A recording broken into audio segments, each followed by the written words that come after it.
Good afternoon.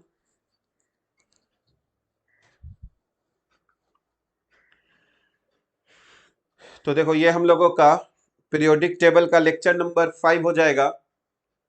पिछले 4 lecture में हम लोग मॉडर्न पीरियोडिक टेबल को थोड़ा हम लोग समझने का प्रयास किए थे कि वो कैसे बना था, जिसमें हम लोग देखे थे कि उसमें हम लोगों का 4 ब्लॉक्स है, S block, P block, D block और एफ ब्लॉक। ठीक है। आज के क्लास में हम लोग, जैसा कि तुम लोग देख रहे होगे बोर्ड पे, periodic trends in properties of elements के बारे में पढ़ेंगे।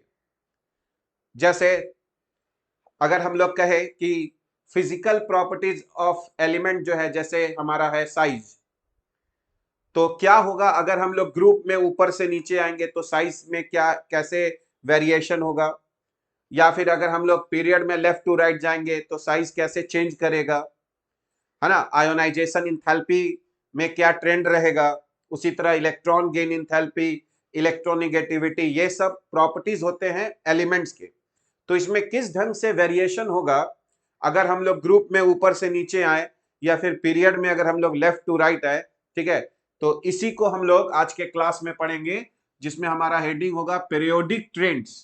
पीरियोडिक ट्रेंड्स का मतलब जो है, जैसे तुम जानते हो एक सर्टेन, है ना, एलिमेंट के बाद फिर जो है प्रॉपर्टीज रिपीट होता है। जैसे लिथियम के बाद देखोगे तो हमारा बेरिलियम बोरॉन आएगा, लेकिन फिर जैसे ही सोडियम आएगा तो फिर अल्कली मेटल में आएगा। ठीक है। तो प्रॉपर्टीज फिर रिपीट होगा। इसी को हम लोग एक सर्टेन इंटरवल के बाद अगर कोई फेनोमेना अगर रिपीट होता है तो उसको हम लोग पेरियोडिक, है ना, मोशन या पेरियोडिक प्रॉपर्टीज हम लोग यहाँ पर कहेंगे। ठीक है। तो periodic trends in properties of elements में जो एनसीईआरटी में हमारे किताब में है, मेन 4 ट्रेंड्स के बारे में हम लोगों को पढ़ना है। एक एटॉमिक रेडियस, दूसरा आयोनाइजेशन इंथैल्पी, तीसरा होता है इलेक्ट्रॉन गेन इंथैल्पी, और चौथा जो है वो है हमारा इलेक्ट्रोनिगेटिविटी। इससे पहले तुम लोग को अगर तुम लोग ध्यान दियोगे तो पिछले, है ना, दिन कल कल हम एक तुमको डीपीपी दिए थे, है ना, पीरियोडिक टेबल का। शायद तुम लोगों को मिला होगा डीपीपी। देखे हो तुम लोग डीपीपी? पलट के भी देखे हो क्या? पलट के देखे होगे। तुम देखोगे उसमें हम बहुत सारा क्वेश्चन, है ना, अपने से फॉर्म किए थे, है ना, जिसमें हम लोग थ्योरी को क्वेश्चन बनाकर डाले थे। अगर तुम लोग ध्यान से पढ़े हुए होगे तो उसको हम लोग काफी क्वेश्चंस को हम लोग उसमें मॉडिफाई कर करके उसमें हम लोग डाले थे। तो उसको अगर तुम बनाओगे तो तुम्हारा पीरियोडिक टेबल काफी अच्छा तुम्हारा इंप्रूव होगा। ठीक है, क्वेश्चंस को। ठीक है। टोटल कितने क्वेश्चंस थे? टाइप करो तो जल्दी देखे कितने क्वेश्चंस थे। फटाफट टाइप करो तो पता चले। तुम लोग थोड़ा सा पलट उलट के भी देखे थे। अप्रॉक्स 20, 58। बहुत बढ़िया सृष्टि। 58, 56, है ना। तो उसी के अराउंड क्वेश्चंस था। ठीक है, चलो बहुत बढ़िया। तो देखो हम लोग सबसे पहला जो है वो प्रॉपर्टी के बारे में पढ़ेंगे, वो होगा हमारा एटॉमिक रेडियस। ठीक है। तो देखो सबसे पहले हम लोग समझें कि एटॉमिक रेडियस का क्या मतलब होता है। तो अगर हम लोग रदरफोर्ड मॉडल को अगर ध्यान में देखें, जहां पर न्यूक्लियस है और इलेक्ट्रॉन चारों ओर घूम रहा है, तो तुम कह सकते हो कि भाई एटॉमिक रेडियस का क्या मतलब होगा। न्यूक्लियस से जो वैलेंस इलेक्ट्रॉन्स के बीच का जो दूरी हुआ, यानी न्यूक्लियस से आउटर मोस्ट शेल का जो डिस्टेंस हुआ, उसी को हम लोग एटॉमिक रेडियस कह सकते हैं। अगर हम लोग पार्टिकल नेचर में आए, है ना, रदरफोर्ड थ्योरी के अनुसार से अगर हम लोग समझे, तो एटॉमिक रेडियस हो जाएगा न्यूक्लियस से आउटर मोस्ट सेल के बीच का डिस्टेंस।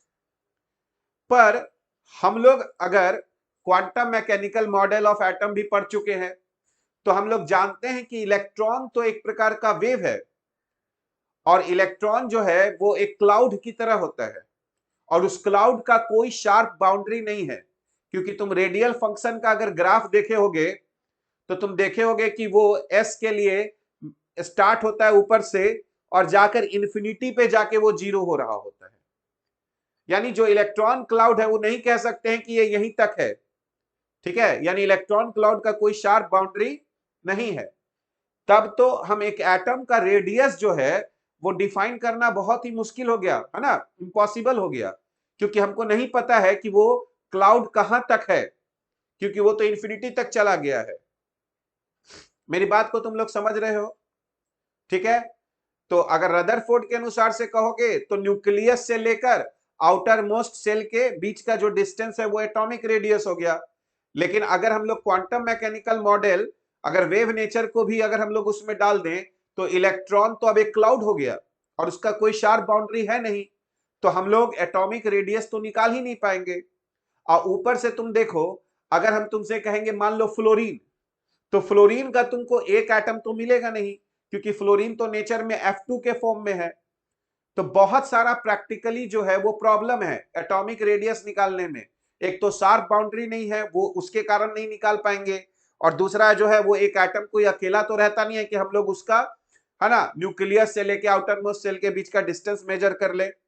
ठीक है, इसीलिए तुम देखोगे एटॉमिक रेडियस में हम लोग जो सबसे फर्स्ट पॉइंट जो हम लोग लिख रहे हैं वो है कि नॉर्मली जो हम लोग समझते हैं एटॉमिक रेडियस का, कि it refers to the distance between the centre of the nucleus of the atom to the outermost shell containing electrons. यानी सेंटर ऑफ द न्यूक्लियस से जो आउटर मोस्ट सेल जहां तक इलेक्ट्रॉन्स है, हम लोग मान सकते हैं कि उसका जो डिस्टेंस है वही हमारा एटॉमिक रेडियस है। पर अब प्रैक्टिकली प्रॉब्लम क्या है?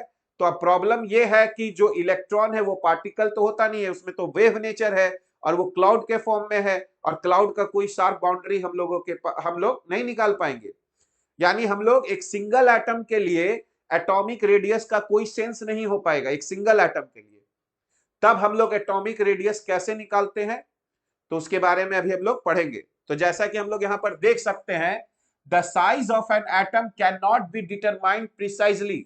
हम लोग किसी भी एटम के साइज को प्रिसाइजली डिटरमाइन नहीं कर सकते हैं, since the electron cloud surrounding the atom, जो एटम के या न्यूक्लियस के जो चारों ओर हमारा होता है इलेक्ट्रॉन क्लाउड, ठीक है, does not have a sharp boundary, है ना। यहां पर सराउंडिंग द एटम के जगह ज्यादा बढ़िया हो जाएगा, सराउंडिंग द न्यूक्लियस होना चाहिए, ठीक है, सराउंडिंग द न्यूक्लियस, ठीक है, does not have a sharp boundary, क्योंकि उनका कोई शार्प बाउंड्री नहीं होता है। यही कारण है कि हम लोग जो एटॉमिक रेडियस है उसको हम लोग, है ना, कुछ तरीके से डिफाइन किए हैं, कुछ अलग अलग, है ना, तरीके से। इसीलिए हम लोग यहां पर कहेंगे कि हम लोग यहां पर 3 टाइप्स ऑफ एटॉमिक रेडियस जो है वो देखेंगे, ठीक है। तो वो 3 टाइप जो है वो एटॉमिक रेडियस का क्या है, तो पहला है कोवैलेंट रेडियस, दूसरा है हम लोगों का मेटालिक रेडियस, और तीसरा क्या है, वंडरवॉल रेडियस, ठीक है। अब ये क्या होता है इसको हम लोग अभी डिस्कस करेंगे। तो सबसे पहले अगर हम लोग देखें कि कोवैलेंट रेडियस क्या होता है, तो तुम देखो, जानते हो तुम, हाइड्रोजन जो है वो H2 के फॉर्म में है। तो हम लोग अगर हाइड्रोजन का 1s ऑर्बिटल होता है तो बॉन्ड कब बनता है, जब 2 ऑर्बिटल आपस में क्या करता है, ओवरलैप करता है। हम लोग पिछले क्लास में डिस्कस किए थे। तो अगर 2 एटम अगर बॉन्ड बना रहा है तो हम लोग ऐसे समझ सकते हैं, अभी तुम समझना, कि अगर ये हाइड्रोजन का एक s ऑर्बिटल हो गया और ये हाइड्रोजन का दूसरा s ऑर्बिटल हो गया, यानी हम लोग यहां पर समझे कि 2 एटम, ये सेंटर न्यूक्लियस का हो गया, तो 2 एटम जब बॉन्ड बनाएगा तो थोड़ा सा रीजन ओवरलैप होगा, ऐसे समझना है कि अगर 2 एटम कोवैलेंट बॉन्ड बनाएगा तो दोनों थोड़ा सा रीजन में ओवरलैप करेगा, ठीक है। तो ये सेंटर हो गया, ये सेंटर हो गया, न्यूक्लियस हो गया, और ये 2 एटम है जो सिंगल बॉन्ड से जुड़ा हुआ है। तो हम लोग क्या करेंगे, यहां से यहां का डिस्टेंस निकालेंगे। अगर मान लो ये डिस्टेंस अगर d है तो इसी डिस्टेंस को हम लोग क्या कर देंगे, हाफ कर देंगे, और बोलेंगे कि ये जो आया वो इस एटम या इस एटम का हमारा क्या होगा, रेडियस होगा, क्योंकि दोनों हम लोग यहां पर एक ही एलिमेंट का एटम्स लेंगे। इसीलिए इसको हम लोग बोले कोवैलेंट रेडियस, क्योंकि दोनों एटम एक कोवैलेंट बॉन्ड से जुड़ा हुआ है। तो दोनों सेंटर के बीच का हम लोग डिस्टेंस लिए और उसको क्या कर दिए, हाफ कर दिए। तो यहां से हमको क्या मिल जाएगा, कोवैलेंट रेडियस। तो नॉर्मली ये हम लोग डिफाइन करते हैं नॉन मेटल्स के लिए, जैसे hydrogen, fluorine, chlorine, bromine, iodine, क्योंकि ये सब जो है वो सिंगल बॉन्ड से अपने साथ क्या होता है, जुड़ा रहता है, ठीक है। कोई दिक्कत तो नहीं है, यहां तक तो समझ में आ गया होगा, ठीक है। तो ये हम लोगों का क्या हो गया, ये हम लोगों का हो गया कोवैलेंट रेडियस। ठीक है, अब दूसरा भी हम तुमको समझा देते हैं, फिर हम लोग लिखेंगे। मेटालिक रेडियस क्या हुआ, तो जानते हो जब मेटल में होते हैं तो मेटल में क्या होते हैं, मेटल में मान लो हमारे पास आयंस होते हैं, जैसे सोडियम है तो Na+ सब अपने पोजीशन पर बैठा हुआ है, ठीक है, और इलेक्ट्रॉन्स उसके चारों ओर घूम रहा है, हम लोग पढ़े हैं। तो अगर हम लोग मेटल को देखें तो समझेंगे कि यहां पर है ना, जैसे अगर हम लोग यहां पर कहें मान लो डायमंड, ठीक है, ठीक है, यहाँ पे मेटल तो नहीं है लेकिन सोचो कि अगर हम लोग किसी मेटल के बारे में अगर हम लोग बात करें जैसे सोडियम या मैग्नीशियम, तो हम लोग समझ सकते हैं कि यहाँ पर उसका एक है ना एटम होगा और यहाँ पर उसका दूसरा एटम होगा जो नियरली एक दूसरे को क्या हो रहा होगा, टच कर रहा होगा। ठीक है, तो क्रिस्टल में दोनों एटम्स एक दूसरे को क्या कर रहे हैं, टच कर रहे हैं, तो ये दोनों टच कर रहे हैं, तो हम लोग यहां से यहां का डिस्टेंस निकालेंगे और ये डिस्टेंस जितना आएगा, ये डिस्टेंस जितना आएगा उसको फिर मान लो अगर ये D1 है और ये D2 है तो इस D2 को फिर 2 से क्या कर देंगे, डिवाइड कर देंगे। तो मेटालिक रेडियस का मतलब समझना कि दोनों एटम एक दूसरे को टच कर रहा है, और तब हम लोग न्यूक्लियस का डिस्टेंस लिए दोनों के न्यूक्लियस के बीच का और उसको 2 से डिवाइड कर दिए। तो अब तुम सोचो अगर उसी एलिमेंट के लिए हम लोग मेटालिक रेडियस भी डिफाइन करें और उसी एलिमेंट के लिए अगर हम लोग कोवैलेंट रेडियस भी डिफाइन करें तो तुमको क्या लगता है किसका साइज बड़ा होगा, मेटालिक रेडियस का कि कोवैलेंट रेडियस का, बताओ किसका साइज बड़ा होगा, बताओ। मेटालिक का साइज बड़ा होगा और कोवैलेंट का साइज छोटा होगा, ठीक है। तो अब तीसरा क्या बचा, तीसरा क्या बचा, वंडरवॉल रेडियस। वंडरवॉल रेडियस उस केस में देखा जाता है जब दो एटम या दो मॉलिक्यूल एक दूसरे के नजदीक हैं लेकिन वो आपस में बॉन्ड नहीं बना रहा है। जैसे अगर तुम इनर्ट गैस को देखोगे तो इनर्ट गैस के एटम आपस में बॉन्ड नहीं बनाते हैं।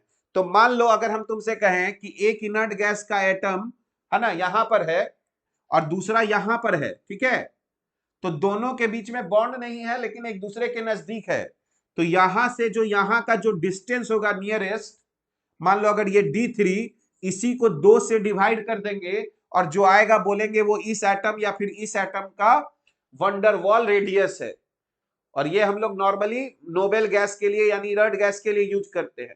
लेकिन मान लो अगर उसी एलिमेंट के लिए हम लोग तीनों यूज करें, वंडरवॉल रेडियस भी, मेटालिक रेडियस भी और कोवैलेंट रेडियस भी, तो क्या लगता है सबसे ज्यादा बड़ा जो है साइज हम लोगों का वंडरवॉल रेडियस हो जाएगा उस एटम का, वंडरवॉल रेडियस सबसे बड़ा, ठीक है। फिर क्या हो जाएगा हमारा मेटालिक रेडियस हो जाएगा और उसके बाद हम लोगों का क्या हो जाएगा, कोवैलेंट रेडियस हो जाएगा। और ये हम लोग तीन तीन इसलिए यहां पर डिफाइन कर रहे हैं क्योंकि एक सिंगल एटम का एटॉमिक रेडियस निकालना हमारे लिए संभव नहीं है, क्योंकि जो इलेक्ट्रॉन क्लाउड होता है न्यूक्लियस के चारों ओर उसका कोई शार्प बाउंड्री नहीं होता है। होपफुली तुम लोग इस बात को समझ गए होंगे कि कोवैलेंट रेडियस क्या होता है, मेटालिक रेडियस क्या होता है और वंडरवॉल रेडियस क्या होता है। तो इसको अब हम लोग थोड़ा सा लिख लेते हैं, ठीक है।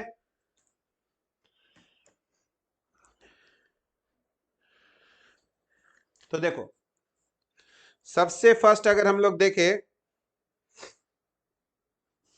तो सबसे फर्स्ट अगर हम लोग देखें कोवैलेंट रेडियस, ठीक है, कोवैलेंट रेडियस, तो क्या बताए कोवैलेंट रेडियस में क्या लिखेंगे, it is defined as, it is defined as one half, as one half, as one half of the distance, as one half of the distance between, it is defined as one half of the distance between the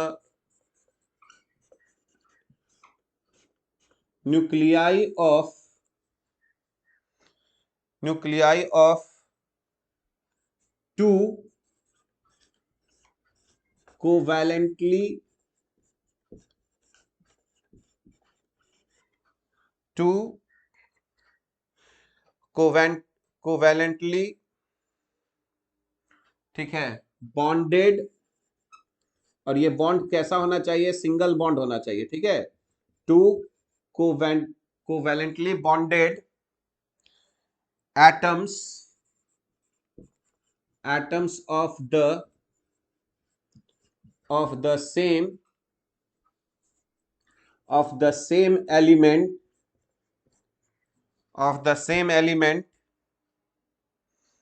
in a molecule,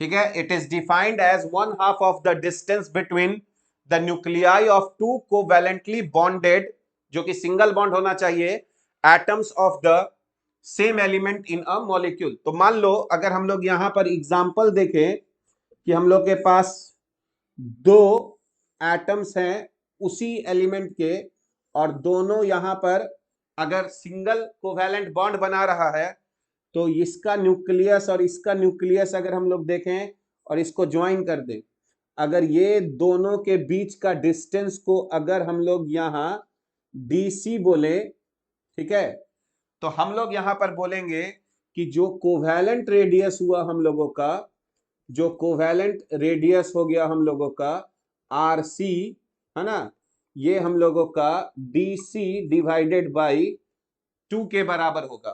तो मान लो अगर ये distance हमारा 100 angstrom है, तो हम कहेंगे कि इस एटम का जो कोवेलेंट रेडियस है वो 50 एंगस्ट्रॉम हो जाएगा। उसको हम लोग क्या कर देंगे?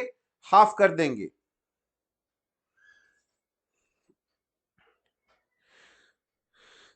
ठीक है। अब देखो, अब सेकंड अगर हम लोग देखें, सेकंड जो कि है हमारा metallic radius,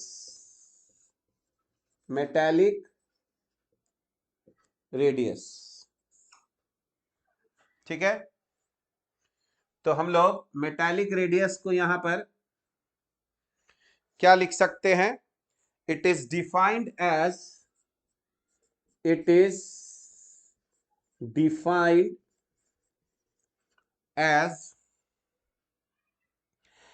1/2 of the distance, as 1/2 of the distance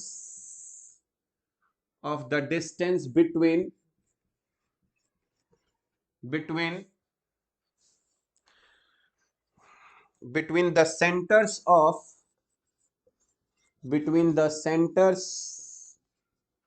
of nuclei,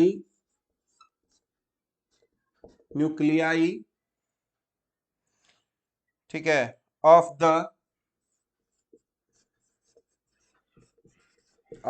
two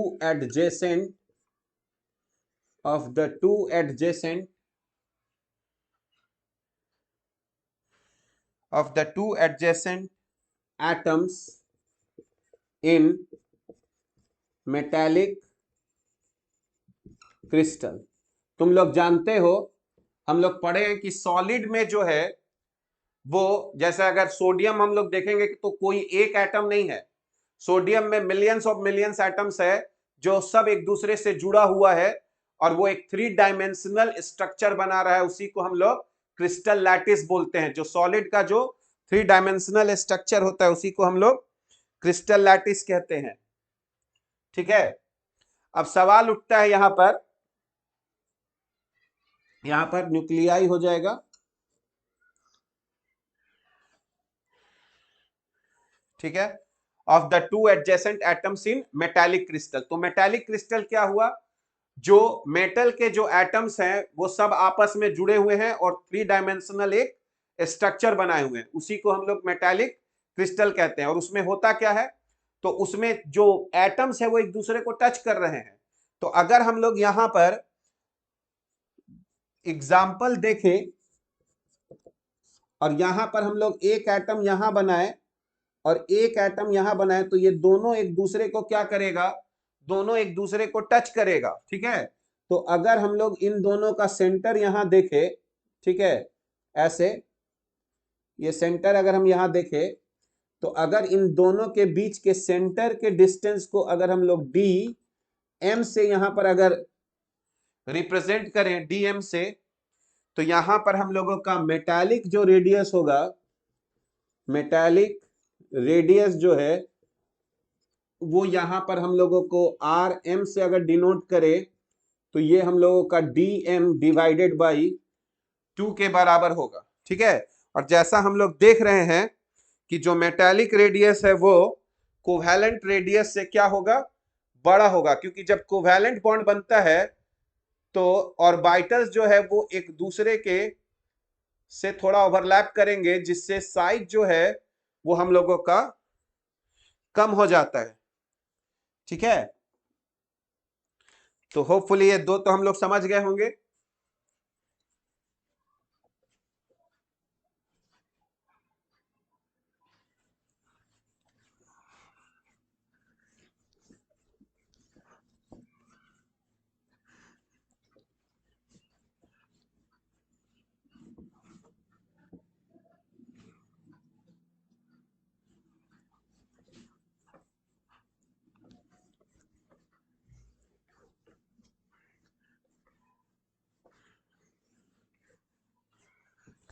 अब देखो वंडरवॉल रेडियस क्या होता है। तो वंडरवॉल रेडियस जो है वो दो ऐसे एटम के बीच के डिस्टेंस का हाफ है जो एक दूसरे से जुड़े हुए नहीं हैं।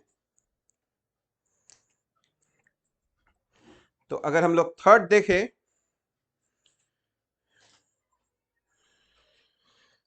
तो थर्ड हम लोगों का होगा Van der Waals radius.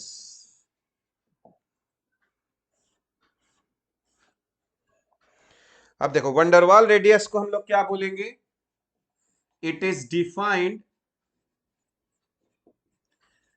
it is defined as one half, it is defined as one half of the distance, one half of the distance, ठीक है, it is defined as one half of the distance between the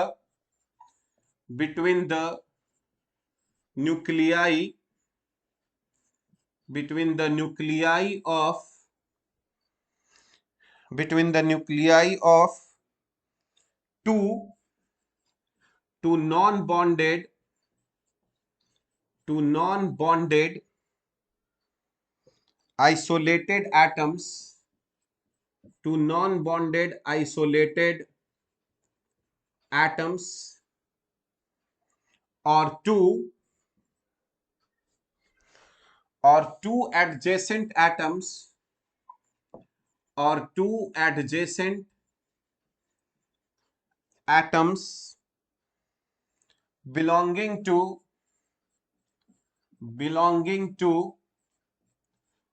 two neighboring molecules, two neighboring molecules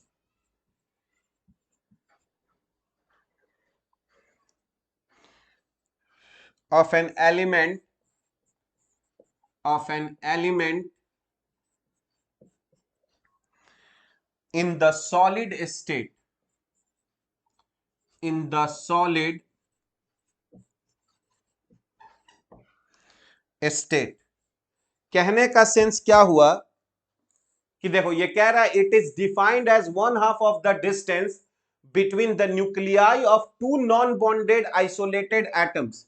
जैसे मान लो मेरे पास है ना, यहां पर एक एटम है और यहां पर एक एटम है, दोनों एक दूसरे के नजदीक हैं, ठीक है, सॉलिड स्टेट में, लेकिन एक दूसरे को टच नहीं कर रहे हैं। तो यहां से अगर यहां का अगर हम लोग डिस्टेंस देखें यहां से यहां तक का, और ये डिस्टेंस को अगर हम लोग है ना, डिस्टेंस को अगर dv से अगर हम लोग यहां रिप्रेजेंट करें तो इस dv को 2 से डिवाइड कर देंगे तो ये हम लोगों का वंडरवॉल है ना रेडियस देगा।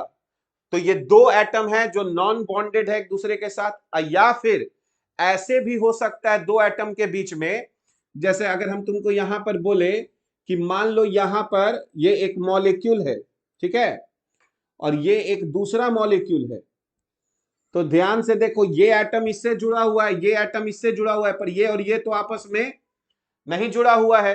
तो तुम ऐसा कह सकते हो कि इसका सेंटर लो, इसका सेंटर लो, और दोनों के बीच का जो है अगर डिस्टेंस लो, और अगर इस डिस्टेंस को तुम dv कहो, तो इस डिस्टेंस को अगर हाफ कर दोगे तो ये भी हम लोगों का वंडरवॉल क्या हो जाएगा, रेडियस हो जाएगा। तो देखो क्या कह रहा है, it is defined as 1/2 of the distance between the nuclei of two non bonded isolated atoms और two adjacent atoms belonging to two neighbouring, दोनों आसपास में मॉलिक्यूल है जहां पर ये दोनों एडजेसेंट एटम्स है लेकिन इसके बीच में बॉन्ड नहीं है, two neighbouring molecules of an element in the solid state. तो यहां पर वो दो एटम के बीच का जो है वो हम लोग को डिस्टेंस ले रहे हैं जो एक दूसरे के नजदीक तो है पर उन दोनों के बीच में बॉन्ड नहीं बन रहा है। ठीक है, तो अगर हम लोग यहां पर ऑर्डर ऑफ, अगर हम लोग एटॉमिक ऑर्डर ऑफ, अगर हम लोग एटॉमिक रेडियाई देखें तो तुम समझोगे यहां पर सबसे बड़ा जो है वो वंडरवॉल्स रेडियस हो जाएगा। उसके बाद क्या हो जाएगा, उसके बाद हम लोगों का मेटालिक रेडियस हो जाएगा, मेटालिक रेडियस हो जाएगा, और उसके बाद हम लोगों का कोवैलेंट रेडियस हो जाएगा, कोवैलेंट रेडियस हो जाएगा। ठीक है, यानी तुम किसी एक ही एलिमेंट का तीनों भी डिफाइन कर सकते हो, कोवैलेंट भी बोल सकते हो, मेटालिक भी बोल सकते हो, और वंडरवॉल भी बोल सकते हो। ठीक है, उसी तीनों को हम लोग आपस में कंपेयर कर रहे हैं। ठीक है,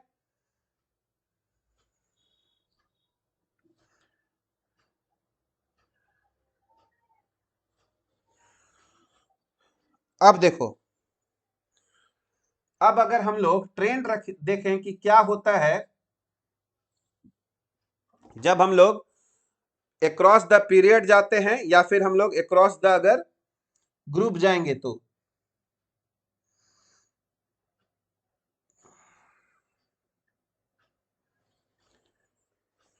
देखो, अब अगर हम लोग ट्रेंड के बारे में बात करें तो ट्रेंड में हम लोग का क्या होता है, तुम लोग जानते हो कि जब हम लोग ग्रुप में ऊपर से नीचे आते हैं तो साइज क्या होता है, टाइप करो तो साइज क्या होगा, अगर ग्रुप में ऊपर से नीचे आए तो क्या होगा साइज, एटॉमिक साइज क्या होगा या एटॉमिक रेडियस क्या होगा, इंक्रीज करेगा, क्योंकि हम लोग कहते हैं कि ग्रुप में ऊपर से नीचे आने से क्या हो जाता है, सेल का संख्या बढ़ जाता है। ठीक है, तो अब थोड़ा सा अपना दिमाग पे जोर देना है। ठीक है, पीरियोडिक टेबल बहुत इंटरेस्टिंग है, अगर थोड़ा सा ध्यान से समझो। तुम एक बात बताओ, तुम जब ग्रुप में ऊपर से नीचे आते हो तो सेल का संख्या बढ़ता है, यस या नो बताना, सेल का संख्या बढ़ता है, बताओ बढ़ता है कि नहीं, बढ़ता है, सेल का संख्या बढ़ता है मतलब इलेक्ट्रॉन्स बढ़ गया। ठीक है, शेल का संख्या बढ़ गया, बहुत अच्छा। एक बात बताओ तो न्यूक्लियस में प्रोटॉन की संख्या बढ़ रहा है कि नहीं बढ़ रहा है, ग्रुप में ऊपर से नीचे आएंगे तो क्या न्यूक्लियस में प्रोटॉन की संख्या बढ़ रहा है, बढ़ रहा है, बहुत बढ़िया। तो प्रोटॉन्स की संख्या ज्यादा हो गया है, तो ऐसा क्यों नहीं हो सकता है कि साइज घट जाए, क्योंकि प्रोटॉन्स बढ़ गया है। तो इफ अब हमारा न्यूक्लियर चार्ज ज्यादा हो गया तो आउटर शेल को अपनी ओर खींच देगा, तो साइज घट भी सकता है। तो एक बात को समझना, तुम अगर ग्रुप में ऊपर से नीचे आओगे, ग्रुप में ऊपर से नीचे आओगे, पहली बात को पहले समझना, ग्रुप में ऊपर से नीचे आओगे तो साइज बढ़ भी सकता है और घट भी सकता है। अगर डी ब्लॉक में आओगे ना, डी ब्लॉक में अगर याद करो, fourth period, fifth period, six period, seventh period आए ना डी ब्लॉक में, तो अगर डी ब्लॉक में तुम है ना फोर्थ पीरियड वाले से फिफ्थ पीरियड में यानी 3D से 4D में आओगे तो साइज बढ़ जाएगा, लेकिन अगर 4D से 5D में आओगे तो साइज थोड़ा घट जाएगा। मतलब तुम जो भी अभी पीरियोडिक टेबल में पढ़े हो वो सिर्फ एस ब्लॉक और पी ब्लॉक के लिए पढ़े हो, उसी को याद करो रिप्रेजेंटेटिव एलिमेंट्स बोलते हैं। यानी जो भी हम लोग यहां पर ट्रेंड्स देखते हैं ना, वो एकदम दिमाग में बैठाओ, एस और पी के लिए देखते हैं, डी और एफ में बहुत ही ज्यादा वेरिएशन है, अभी हम लोग डिस्कस भी करेंगे। इसीलिए जब भी हम लोग कहेंगे कि ग्रुप में ऊपर से नीचे आएंगे और साइज बढ़ रहा है, तो किसके लिए बोलते हैं ये बात? सिर्फ और सिर्फ रिप्रेजेंटेटिव एलिमेंट्स के लिए बोलते हैं। और उसमें भी एकाध गो वेरिएशन है, एकाध एक्सेप्शन है। अगर तुम बोरॉन से एल्यूमिनियम में आओगे तो साइज बढ़ गया, पर एल्यूमिनियम से जब गैलियम में आओगे ना एक ही ग्रुप में, तो गैलियम का साइज छोटा हो जाता है। इसीलिए पहले तो अपने दिमाग में सोचो कि जब हम ग्रुप में ऊपर से नीचे आते हैं तो ठीक है, सेल का संख्या बढ़ रहा है, पर प्रोटॉन्स की भी संख्या बढ़ रहा है। तो ऐसा भी हो सकता है कि साइज घट भी जाए, ऐसा थोड़े होगा कि खाली शेल का संख्या बढ़ रहा है। ये बात तो पहले एक समझो, खाली कोई सीधा रिलेशन नहीं होता है कि एकदम हम ग्रुप में आगे बढ़ते जाएंगे। अभी तुम इनर्ट पेयर इफेक्ट देखे हो, याद करो इनर्ट पेयर इफेक्ट में हम लोग क्या बताए थे कि जैसे जैसे पी ब्लॉक में हम लोग ऊपर से नीचे आते हैं तो एस वाला इलेक्ट्रॉन अपने न्यूक्लियस से ज्यादा अटैच्ड हो जाता है। याद है जब बताए थे लेड जो है वो ग्रुप 14 में सबसे नीचे है, लेकिन उसका जो 6s इलेक्ट्रॉन है वो अपने न्यूक्लियस से ज्यादा अटैच्ड हो गया है, जिसके कारण तुम उसको प्रमोट नहीं कर पाओगे। तो ऐसा नहीं है। इसीलिए ये सब 9th 10th के लेवल पे जो तुम पढ़े हो सही है, 9th 10th के लेवल पे कि ग्रुप में मैं ऊपर से नीचे आएंगे तो साइज बढ़ जाएगा, सही बात है बढ़ जाएगा, पर सबके लिए जरूरी नहीं है, क्योंकि प्रोटॉन्स भी बढ़ रहा है। ये बात समझ में आ रहा है? तो सबसे पहले याद रखना कि तुम जो भी ट्रेंड्स पढ़ोगे वो सही होगा किसके लिए? एस और पी ब्लॉक के लिए। डी और एफ के लिए अलग से पढ़ना पड़ेगा, क्योंकि उसमें हमेशा वेरिएशन होते रहेगा। ठीक है ना? एटॉमिक साइज ठीक है तुम्हारा, उसमें रेगुलर ट्रेंड होगा ना, आयोनाइजेशन एंथैल्पी में रेगुलर ट्रेंड होगा। बात को समझ रहे हो? तो सबसे पहले जो भी हम यहां ट्रेंड लिखेंगे वो एस ब्लॉक और पी ब्लॉक के लिए होगा, पहले तो अपने दिमाग में बैठा लेना है।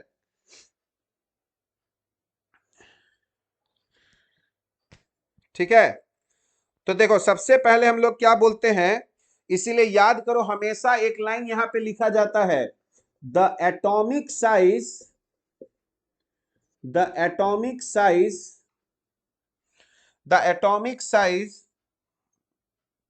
generally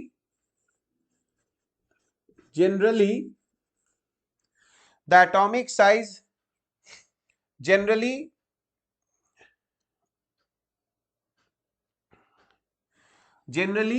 increases as we move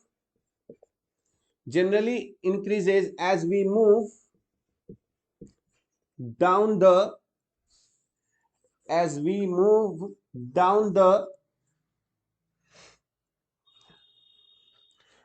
the group due to, क्या लिखते हैं हम लोग? Due to increase in number of shells. Due to increase in number of cells, the atomic size generally increases down the group. ठीक है, generally increases है ना, as we move down the group due to increase in number of cells. पर इसीलिए हम लोग यहां पर देखो जनरली एक वर्ड लिख देते हैं सेफ साइड होने के लिए, क्योंकि कभी कभी ऐसा होगा कि डिक्रीज भी कर सकता है। ठीक है, जैसे अगर हम लोग ग्रुप 13 एलिमेंट्स देखें तो ग्रुप 13 में तुम देखोगे बोरॉन है, एल्यूमिनियम है और गैलियम है। तो बोरॉन से बड़ा होना चाहिए एल्यूमिनियम का साइज है, पर एल्यूमिनियम से जो है वो गैलियम का साइज बड़ा होना चाहिए था, गैलियम का साइज बड़ा होना चाहिए था, पर गैलियम का साइज छोटा हो गया। क्यों छोटा हो गया? क्योंकि याद करो गैलियम का एटॉमिक नंबर 31 हो जाएगा। तो यहां पर अगर हम लोग एक्सेप्शन यहां पर देखें, exception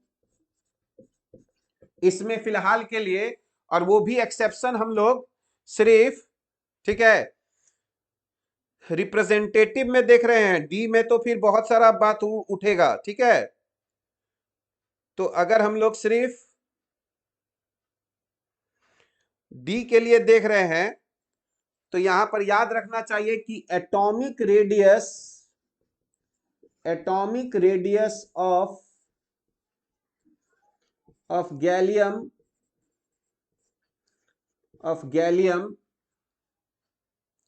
is less than that of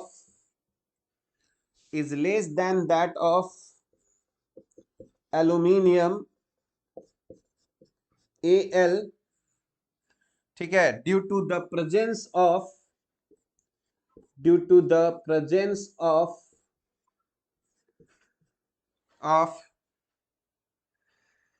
poor shielding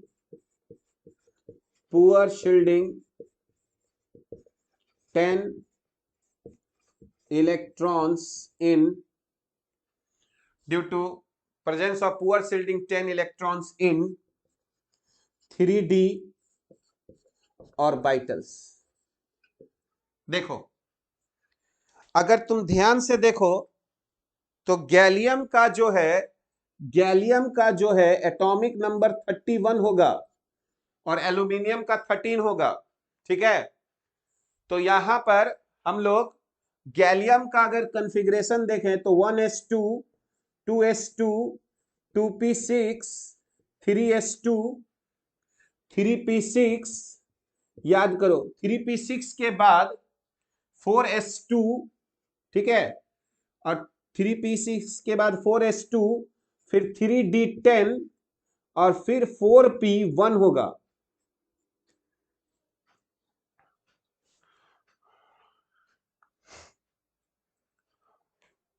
अब यहां पर ध्यान से देखो, गैलियम में देखो यहां पर टोटल प्रोटॉन्स की संख्या 31 है, जबकि एल्यूमिनियम में याद करो सिर्फ 13 था। पर एल्यूमिनियम में जो सारा इलेक्ट्रॉन्स है, अगर एल्यूमिनियम का देखो Al13, तो एल्यूमिनियम का होगा 1s2 2s2 2p6 3s2 और 3p1। तो ध्यान से देखो, एल्यूमिनियम में टोटल 13 प्रोटॉन्स है और 13 इलेक्ट्रॉन्स है, पर जो भी इलेक्ट्रॉन है वो याद करो s और p ऑर्बिटल में है, और s और p ऑर्बिटल का जो शील्डिंग पावर होता है वो d और f से ज्यादा होता है। तो ये जो 13 प्रोटॉन्स है ना, s और p जो है उसको शील्ड कर दिया, ठीक है, आउटर सेल पर उतना प्रभाव नहीं पड़ पाया, यानी उसको वो अपनी तरफ उतना खींच नहीं पाया। लेकिन तुम अगर गैलियम में देखो तो एल्यूमिनियम की तुलना में 18 प्रोटॉन्स उसमें ज्यादा है, और जब इलेक्ट्रॉन ऐड हो रहा है तो देखो 10 इलेक्ट्रॉन्स किसमें चला गया, 3d ऑर्बिटल में। और याद करो 3d का शील्डिंग पावर या शील्डिंग कैपेसिटी अगर हम लोग बोले तो कम होता है। तो गैलियम कहा कि यार मेरे पास तो 31 प्रोटॉन है और ऊपर से बीच में जो 10 इलेक्ट्रॉन है वो हमको शील्ड भी नहीं कर रहा है, तो वो आउटर सेल के इलेक्ट्रॉन को अपनी ओर क्या कर दिया, ज्यादा खींच दिया, ठीक है, जिसके कारण गैलियम का साइज एल्यूमिनियम के साइज से छोटा हो गया। बात समझ में आ रहा है? तो ऐसा नहीं है कि डाउन द ग्रुप जाएंगे तो हमेशा साइज बढ़ेगा क्योंकि नंबर ऑफ सेल्स इंक्रीज हो रहा है, ऐसा नहीं है। प्रोटॉन्स भी इंक्रीज हो रहा है, और अगर अंदर वाला इलेक्ट्रॉन्स उतना अच्छा शील्डिंग नहीं किया तो बढ़ा हुआ प्रोटॉन्स जो है वो आउटर सेल के इलेक्ट्रॉन्स को अपनी ओर खींचने लगेगा, जिससे उसका साइज क्या होगा, छोटा हो जाएगा। तो सोचो डी ब्लॉक में तो बहुत सारा, जैसे ही 3d से 4d में आओगे और 4d से 5d में आओगे तो बहुत सारा इलेक्ट्रॉन्स डी और एफ में आना शुरू हो जाएगा, जिसके कारण उसका शील्डिंग पावर बहुत कम हो जाएगा और बढ़ा हुआ प्रोटॉन चार्ज जो है वो आउटर सेल के इलेक्ट्रॉन को अपनी ओर खींच देगा, जिससे तुम ग्रुप में ऊपर से नीचे आ रहे हो लेकिन साइज बढ़ने की बजाय घटना भी शुरू हो सकता है, ठीक है। तो रिप्रेजेंटेटिव एलिमेंट्स में तुमको ये एक एक्सेप्शन दिखाई देगा, इसीलिए ये बहुत बहुत इंपॉर्टेंट पॉइंट है, ठीक है, ये बहुत बहुत इंपॉर्टेंट पॉइंट है। बताओ जी, ये बात समझ में आया? तुम लोग यस नो कुछ नहीं लिखता है, बैठा रहता है कुछ खाली, तो कैसे पता चलेगा? सामने में तो तुमको देख नहीं सकते है ना। तुम समझे मेरी बात कि ग्रुप में ऊपर से नीचे आने में नॉर्मली साइज बढ़ता है क्योंकि शेल का संख्या इंक्रीज होता है, पर जैसे जैसे अगर डी और एफ का इलेक्ट्रॉन्स बढ़ेगा तो वो शील्डिंग अच्छा नहीं कर पाएगा। तो हो सकता है कि हम ग्रुप में ऊपर से नीचे आए तो साइज घट भी सकता है, तो कोई बहुत सरप्राइजिंग बात नहीं है। इसीलिए हम तुमको बोलते हैं, अगर कोटा फैक्ट्री देखे होगे तो कोटा फैक्ट्री में क्या बोलता है कि केमिस्ट्री में कोई नियम कानून नहीं है। तो नियम कानून है पर तुमको समझाया गया है गड़बड़। तुमको खाली ये समझा दिया गया कि ग्रुप में ऊपर से नीचे आओगे तो साइज बढ़ेगा। अब किसी को सिखाओगे कि यार नहीं, गैलियम का साइज जो है वो छोटा हो जाता है, तो बोलेगा क्या बकवास केमिस्ट्री है ना। कभी बोलते हैं बढ़ेगा, कभी बोलेंगे घटेगा। पर तुम समझो ये मैथमेटिक्स है कि अगर कोई फंक्शन दो वेरिएबल पर डिपेंड कर गया, तो अगर मान लो z बराबर हम लिख दिए x इंटू वाई, तो तुम ये नहीं कह सकते हो कि x के बढ़ने से z बढ़ेगा, क्योंकि y के बारे में तुमको कुछ पता नहीं है कि y बढ़ रहा है कि घट रहा है। हो सकता है x बढ़े और z घटना शुरू हो जाए क्योंकि y हमारा घट रहा है। इसीलिए जब भी साइंस अगर सिंगल वैल्यूड फंक्शन नहीं है तो बहुत ही प्रॉब्लम होगा। तो यही लोग केमिस्ट्री के साथ नहीं सोचता है। अगर कोई फंक्शन सिर्फ एक वेरिएबल पर निर्भर है तो वो वेरिएबल बढ़ेगा तो फंक्शन बढ़ेगा, वो वेरिएबल घटेगा तो फंक्शन घटेगा। पर अगर दो वेरिएबल पर निर्भर है तो कहां से तुम एक को देख के दूसरे को पता लगाओगे? वही लोग को केमिस्ट्री नहीं समझ में आता है। तो अगर कोई ट्रेंड पढ़ रहे हो तो पहले समझो कि क्या सिर्फ ये इसी बात पर निर्भर करता है, क्या सिर्फ नंबर ऑफ सेल्स के बढ़ने से साइज बढ़ जाएगा कि और भी कोई बात है? अगर दोनों बात सीखोगे तो तुमको कोई डाउट नहीं रहेगा, तब तुमको केमिस्ट्री उतना बोरिंग नहीं लगेगा। बात समझ रहे हो मेरी बात? ठीक है।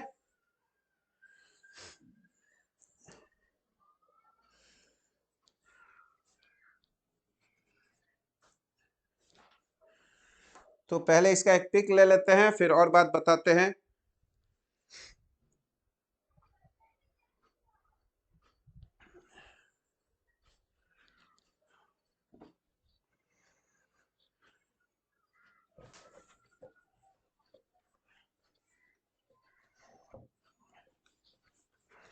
तो देखो, डाउन द ग्रुप जाने से साइज बढ़ना चाहिए, सही बात है, पर कभी कभी साइज घट भी सकता है क्योंकि अगर अंदर वाला इलेक्ट्रॉन्स अच्छा शील्डिंग नहीं कर पाया तो प्रोटॉन्स की संख्या तो बढ़ रहा है ना डाउन द ग्रुप जाने से, तो जिससे हमारा साइज कहीं कहीं घट सकता है।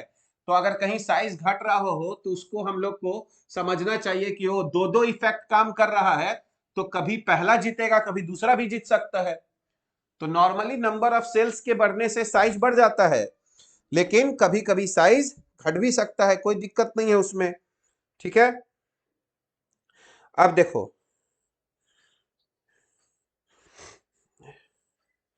उसी तरह अब हम लोग कहेंगे यहां पर the atomic size, the atomic size generally decreases, generally decreases across, generally decreases across, across a period because, across a period, है ना, because,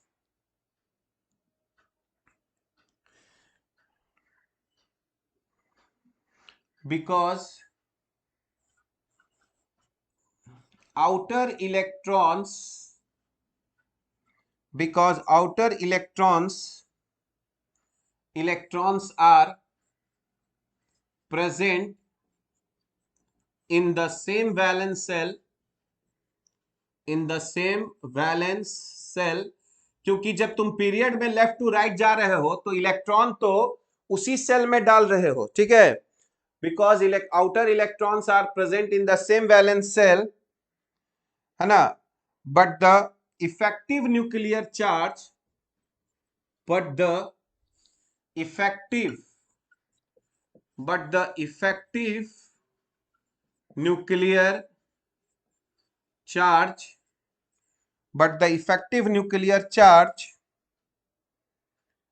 increases as the atomic number increases.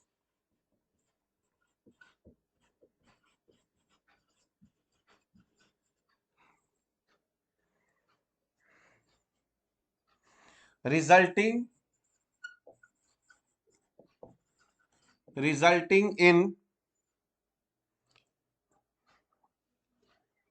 in the increased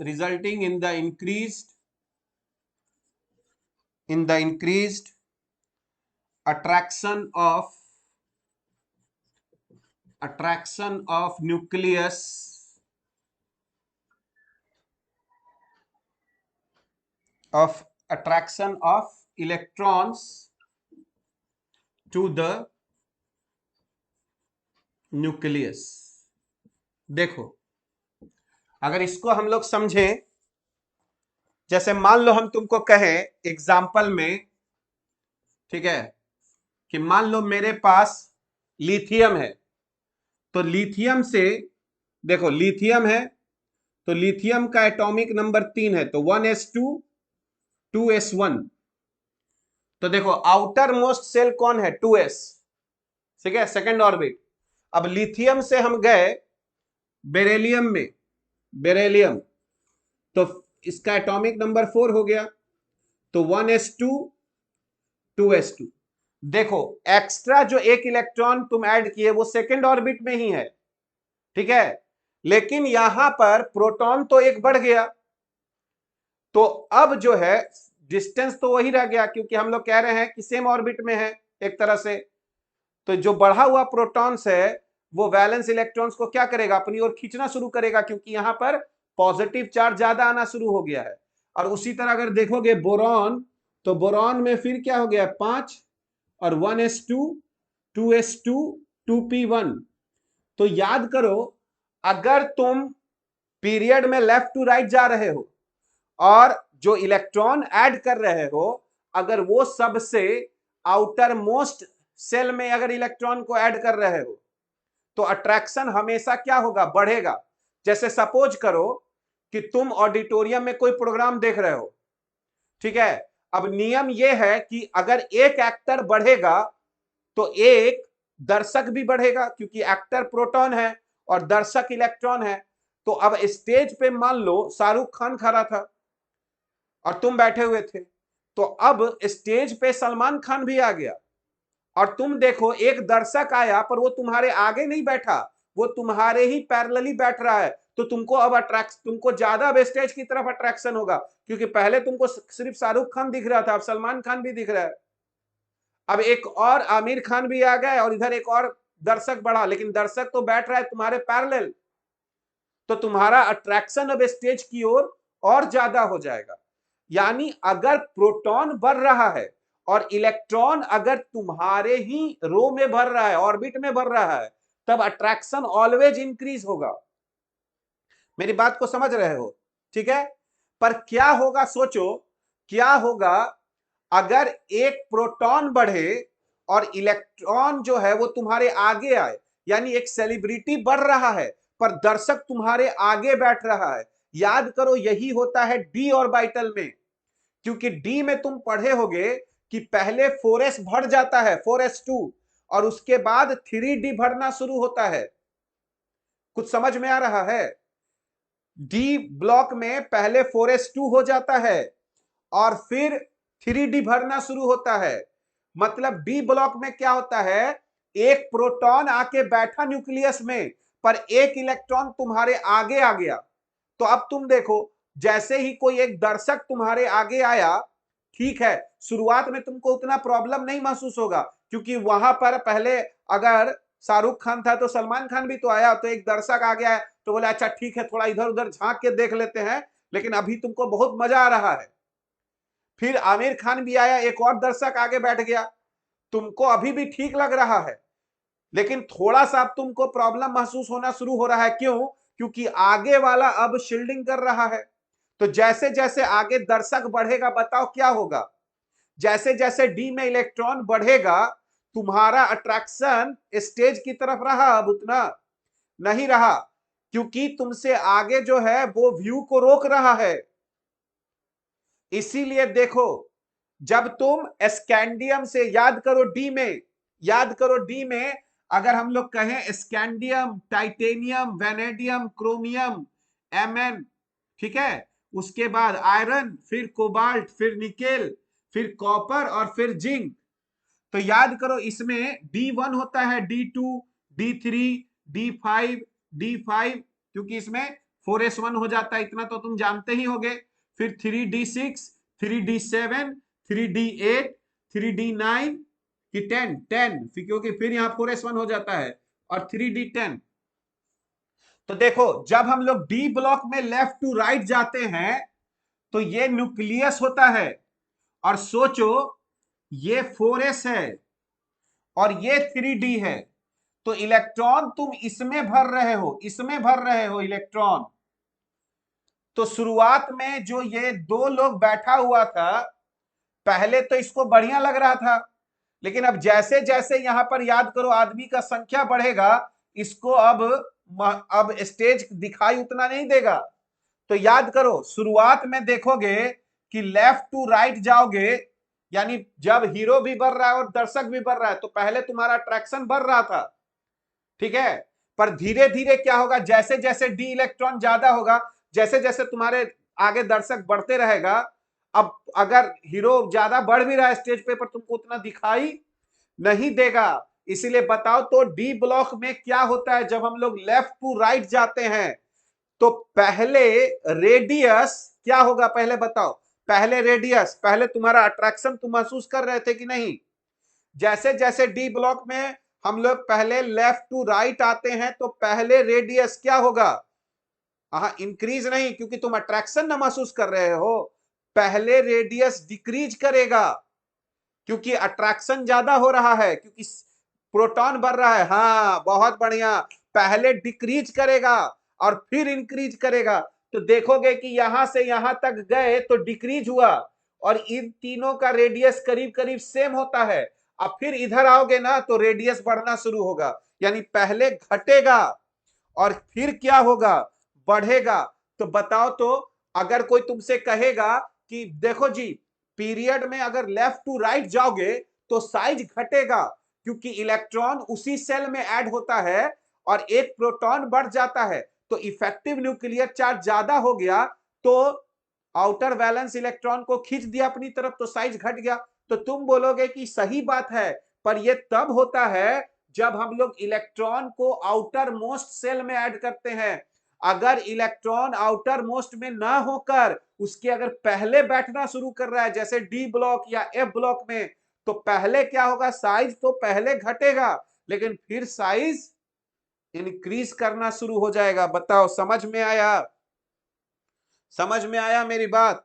तो S block या P block में left to right जाओगे तो size decrease होगा representative elements में, लेकिन हम इसीलिए तुमको बता रहे हैं डी और एफ बहुत खतरनाक होता है, इसीलिए उसको हम लोग पार्ट वाइज ग्रुप, है ना, 12th में हम लोग पूरा एक एक ग्रुप पढ़ते हैं उसको बढ़िया से, ठीक है। तो सबसे पहले इतना तो बात तुम समझ गए कि ग्रुप में ऊपर से नीचे आएंगे तो साइज बढ़ेगा, सही बात है भाई, साइज बढ़ेगा, पर कभी कभी साइज घट भी सकता है, क्योंकि बढ़ा हुआ प्रोटॉन्स हो सकता है वैलेंस इलेक्ट्रॉन्स को अपनी ओर ज्यादा खींच दे। अगर हम लेफ्ट टू राइट जाएंगे, नहीं नहीं, ये सब तो तुमको पढ़ना है सृष्टि, ये सब पढ़ना है, कोई रूल नहीं है, कोई फॉर्मूला नहीं है कि बता देंगे कि यही तक डिक्रीज होगा। वो नेचर है, जहां तक होगा उसी को स्टडी करना है, ठीक है। तो मेरा कहने का सेंस है कि अगर कोई बोलेगा लेफ्ट टू राइट जाने से साइज घटता है, तो तुम बोलो ठीक है घटता है, पर कब? जब एस और पी ब्लॉक का बात होगा, क्योंकि उसमें इलेक्ट्रॉन आउटर मोस्ट सेल में ऐड होता है। अगर इलेक्ट्रॉन आउटर मोस्ट से पहले ऐड होना शुरू हो गया, तब प्रॉब्लम होना शुरू होगा। तो पहले रेडियस डिक्रीज करेगा, लेकिन बाद में रेडियस इंक्रीज भी करना शुरू हो जाएगा, ठीक है। होपफुली तुम लोग ये बात को समझ रहे होगे जो हम तुमको समझाना चाह रहे हैं। सिर्फ रटने से नहीं होगा कि बढ़ जाएगा घट जाएगा, ऐसा नहीं होता है। बहुत सारा वेरिएशंस होता है और उसको समझना होता है। तो डी और एफ वाला तो बात हम लोग बहुत डिटेल में पढ़ेंगे, पर हम तुमको थोड़ा सा जो अभी डिस्कस किए थोड़ा लिख देते हैं ताकि तुमको याद रहे, ठीक है। तो यहां पर देखो,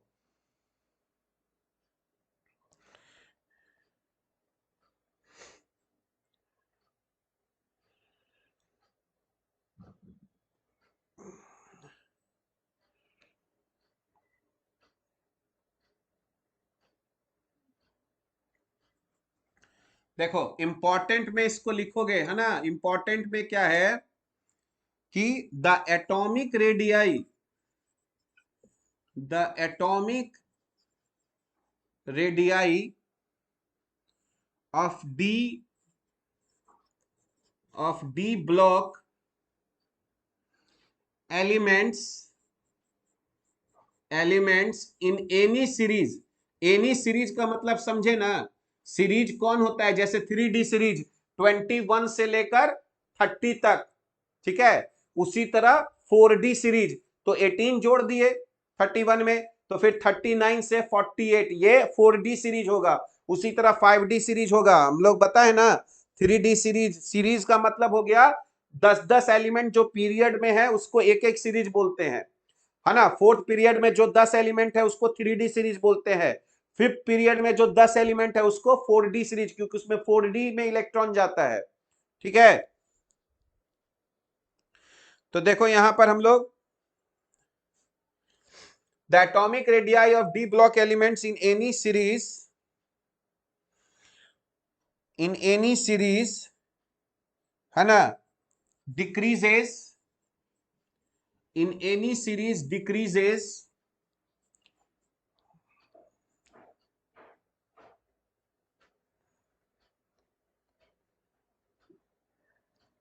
इन एनी सीरीज है ना decrease with increase in atomic number, with increase in atomic number, with increase in atomic number, ठीक है। the decrease however the decrease however the decrease however is not regular, the decrease however is not regular, ये regular नहीं होता है, ठीक है। the atomic radii the atomic radii the atomic radii tend the atomic radii tend to reach minimum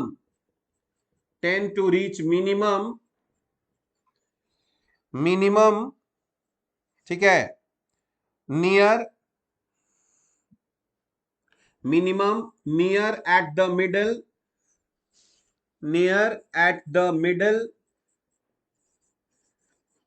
middle of the series, ठीक है। and increase slightly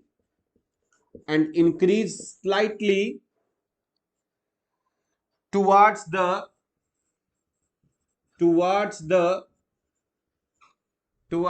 end of the series। तो देखो हम लोग क्या इसमें डिस्कस किए, ठीक है,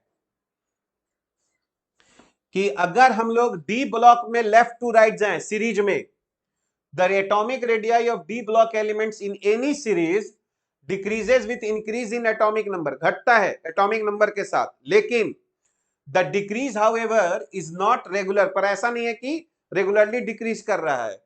the atomic radii tend to reach minimum, पहले घटेगा, घटते घटते मिनिमम आएगा बीच में कहीं, ठीक है, minimum near at the middle of the series and increase slightly towards the end of the series, ठीक है।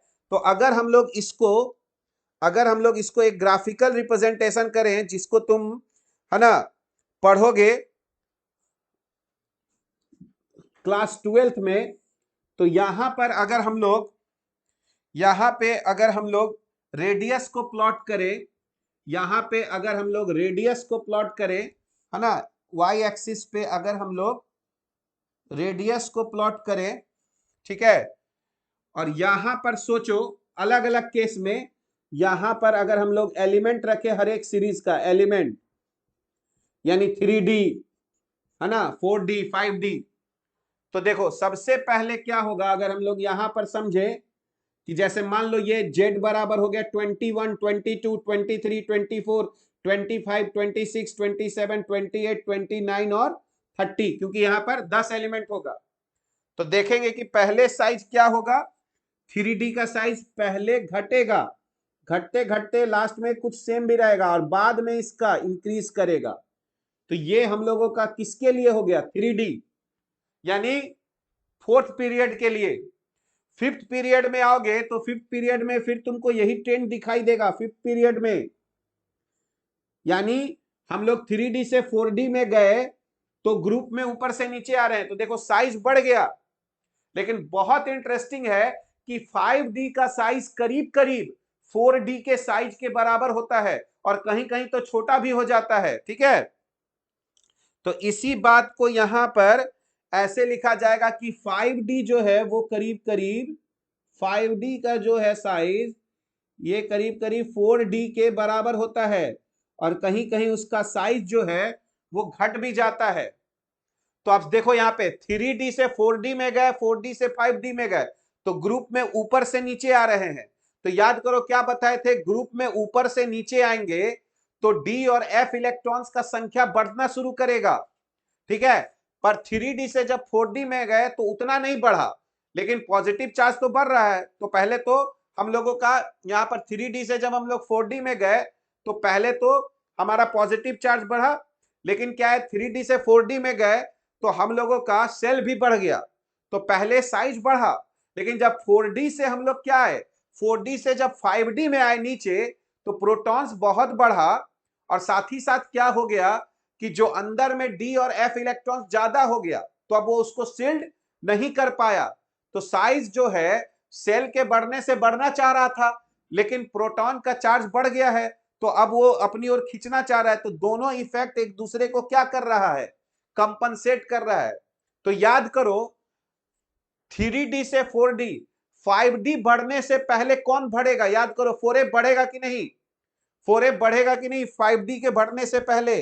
अगर याद होगा तो ऑर्बिटल का जो एनर्जी था पहले 6F था, 6S, फिर 4F, फिर 5D। तो देखो यहां पर 3D में कौन कौन पहले बढ़ा होगा समझना। पहले कौन बढ़ता है, 1S, फिर 2S, फिर 2P, फिर 3S, फिर 3P, उसके बाद 4S, फिर 3D, उसके बाद 4P, ठीक है, उसके बाद 5S, फिर 4D, फिर 5P, और उसके बाद देखो 6S बढ़ेगा, फिर D में एक चला जाता है, D में एक चला जाता है, फिर 4F में आता है 14, उसी को लैंथेनॉइड्स बोलते हैं। तो 6S के बाद 4F और 4F के बाद देखो क्या आएगा, 5D आएगा और फिर 6P आएगा। तो ध्यान से देखो, ध्यान से देखो, जब तुम 3D से नीचे उतरोगे और 4D में आओगे तो उसमें तो तुमको F नहीं ना है, तो S है, P है। तो 3D से जब हम नीचे आए 4D में तो सेल का संख्या बढ़ गया, ठीक है, और प्रोटॉन्स भी बढ़ गया, लेकिन अंदर में जो इलेक्ट्रॉन्स है उतना सील्डिंग नहीं किया। मतलब जो है वो कहने का सेंस यह है कि जो बढ़ा हुआ प्रोटॉन है और जो न्यूक्लियर जो तुम्हारा सेल का संख्या बढ़ा, तो अंदर में जो है S और P इलेक्ट्रॉन्स है, D भी है, लेकिन S और P जो है वो अच्छा खासा सील्डिंग करता है। तो बढ़ा हुआ जो प्रोटॉन है वो उतना ज्यादा न्यूक्लियस को अपनी ओर खींच नहीं पाया, क्योंकि अंदर में अभी भी S और P इलेक्ट्रॉन्स ज्यादा है और D इलेक्ट्रॉन्स उसकी तुलना में थोड़ा कम है। तो 3D से हम 4D में गए, शेल का संख्या बढ़ गया, पॉजिटिव चार्ज बढ़ा, लेकिन वो न्यूक्लियस को, वो आउटर सेल को अपनी ओर उतना खींच नहीं पाया, क्योंकि अंदर में S और P था जो उसको शिल्ड कर रहा था। लेकिन देखो, अगर 5D से, ये 4D से अगर 5D में आओगे तो ध्यान से देखो, तुमको उसके पहले F में भरना पड़ेगा इलेक्ट्रॉन,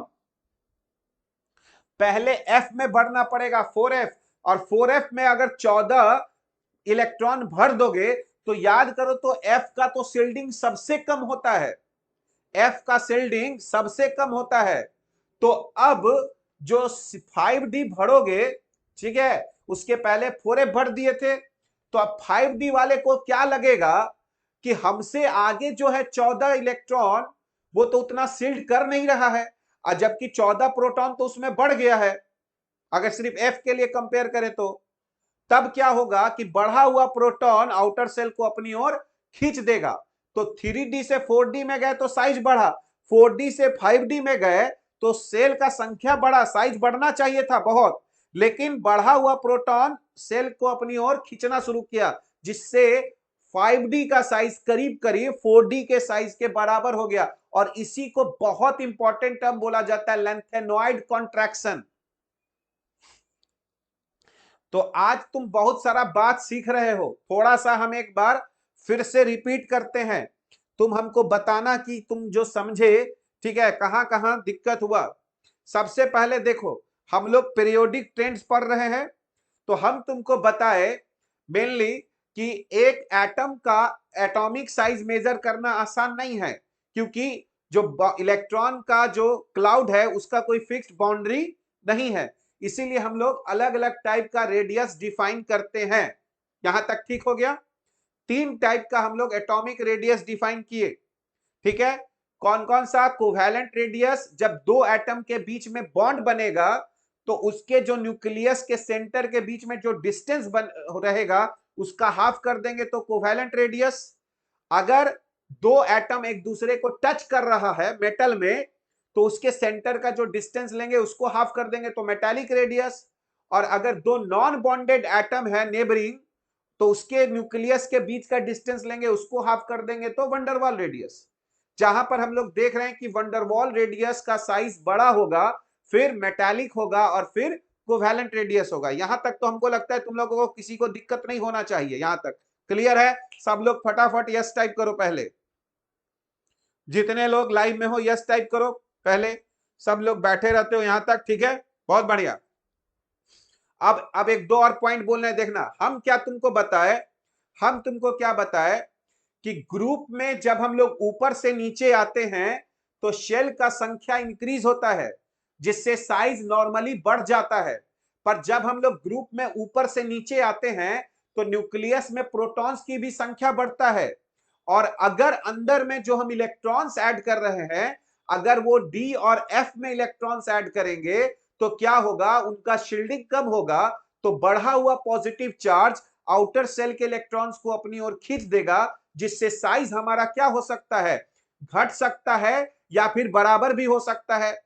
तो यही बात हम कह रहे हैं कि डी ब्लॉक में होता है, जब हम 3D से 4D में आते हैं तो सेल का संख्या बढ़ गया, प्रोटॉन्स भी बढ़ गया, लेकिन अंदर में जो इलेक्ट्रॉन्स है वो अभी भी S और P में ज्यादा है, तो उतना ज्यादा शील्डिंग नहीं हुआ, ठीक है। तो इस मतलब S और P में ही है तो अभी शील्डिंग ज्यादा हुआ, समझे। जब हम 3D से 4D में आए तो शेल का संख्या बढ़ गया, लेकिन अंदर में जो इलेक्ट्रॉन्स है वो S और P में ज्यादा है, जो न्यूक्लियस को शील्ड कर दिया, इसीलिए वो बढ़ा हुआ प्रोटॉन जो आउटर सेल के इलेक्ट्रॉन है वो उसको अपनी ओर खींच नहीं पाया, तो 3D से 4D में गए तो साइज बढ़ गया। लेकिन जब हम 4D से 5D में जाते हैं तो उससे पहले 4F भरना पड़ता है, जिसमें 14 इलेक्ट्रॉन चला जाता है, जो न्यूक्लियस को, आउटर सेल के इलेक्ट्रॉन्स को शील्ड नहीं कर पाता है, ठीक है। और बढ़ा हुआ पॉजिटिव चार्ज साइज को घटाने की कोशिश करता है, और यही कारण है कि 5D और 4D का साइज करीब करीब सेम हो जाता है। तो तुम 12th में आओगे तो पूछा जाएगा कि 4D सीरीज और 5D सीरीज का, है ना, जो एटॉमिक साइज है वो सेम क्यों हो जाता है, तो हम लोग बोलेंगे ड्यू टू लेंथेनाइड कॉन्ट्रैक्शन। तो लेंथेनाइड कॉन्ट्रैक्शन क्या है? यही है कि 5d के भरने से पहले 4f भरते हैं और उसका पुअर शील्डिंग पावर होता है, जिससे हम लोगों का साइज जो है वो कम होना शुरू हो जाता है। ठीक है, फिर हम बोले कि पीरियड में जब हम लेफ्ट टू राइट जाएंगे तो साइज घटेगा। कब? जब इलेक्ट्रॉन आउटर सेल में ऐड करेंगे। पर अगर इलेक्ट्रॉन अंदर में ऐड करेंगे तो पहले तो अट्रैक्शन रहेगा, लेकिन जैसे जैसे अंदर में इलेक्ट्रॉन्स बढ़ेगा वैसे वैसे फिर रिपल्सन होना शुरू हो जाएगा आउटर सेल के इलेक्ट्रॉन्स को, जिससे साइज थोड़ा थोड़ा बढ़ना शुरू हो जाएगा। बताओ यहां तक क्लियर हो गया है? कोई डाउट तो नहीं है यहां तक जो भी बात हम तुमको बोले? क्योंकि ये सब पूरा 11 12 सब में काम आएगा, समझ गए?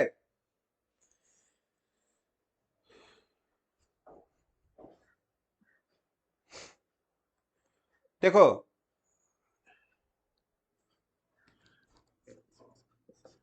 The atomic radii the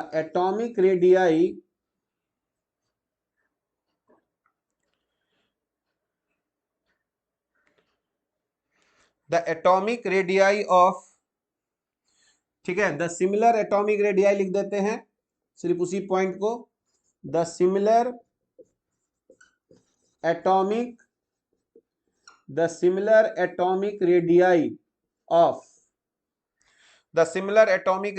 of second and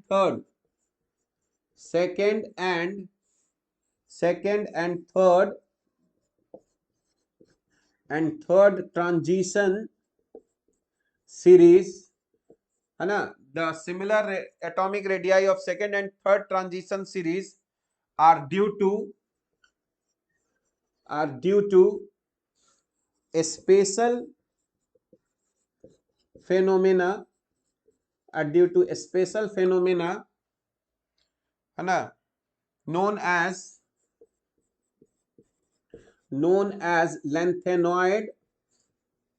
lengthenoid contraction।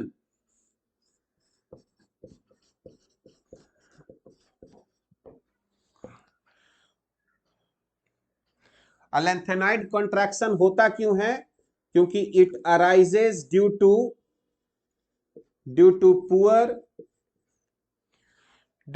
Poor shielding effect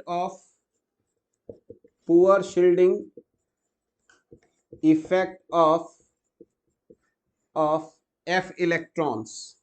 तो एफ इलेक्ट्रॉन्स का शील्डिंग पावर बहुत ही कम होता है। ठीक है,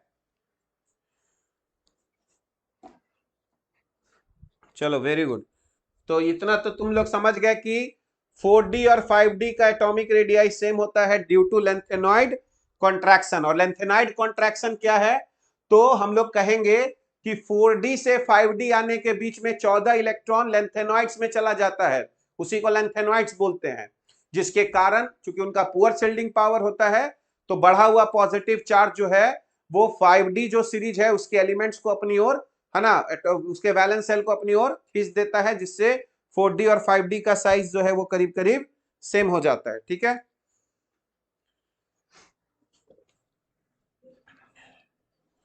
देखो ये सब चीज फिर से तुम जब डी और एफ ब्लॉक पढ़ाएंगे 12th में तो ये सब चीज फिर से आएगा। एक्चुअल में ना पीरियोडिक टेबल अगर तुम S block, P block, D block और एफ ब्लॉक अलग अलग पढ़ लो तो पीरियोडिक टेबल को पढ़ने का कोई सेंस फिर नहीं रहेगा, क्योंकि बाकी सारा कुछ है। लेकिन पहले एक बार पीरियोडिक टेबल अगर तुम पहले से थोड़ा मोड़ा जानोगे तो जब ग्रुप्स अलग अलग पढ़ोगे तो उससे समझ में बहुत अच्छा आएगा। तो ये नहीं सोचोगे कि सारा तो पीरियोडिक टेबल पढ़ ही लेंगे, नहीं। जब एस ब्लॉक पढ़ोगे तो बहुत सीखोगे, फिर जब पी ब्लॉक पढ़ोगे तो पी ब्लॉक के बारे में पूरा सीखना है। तो एक एक पूरा पूरा चैप्टर उस पे है। ठीक है, ग्रुप 15 पे अलग चैप्टर है, ग्रुप 16 पे अलग चैप्टर है। तो सारा बात तो पीरियोडिक टेबल में नहीं सिखाया जाता है, लेकिन मेन मेन जो टॉपिक है, मेन मेन जो पॉइंट्स है वो बताया जाएगा। ठीक है, अब देखो तुम लोग अब एक वर्ड सुने होंगे आइसो इलेक्ट्रॉनिक स्पीसीज। तो आइसो इलेक्ट्रॉनिक स्पीसीज हम लोग, ठीक है, वैसे स्पीसीज को कहते हैं, ठीक है, जिनमें इलेक्ट्रॉन्स की संख्या क्या होता है? इलेक्ट्रॉन्स का संख्या जो है वो सेम होता है। ठीक है, तो देखो अब हम लोग थोड़ा सा आयनिक रेडियस के बारे में पढ़ेंगे, ठीक है।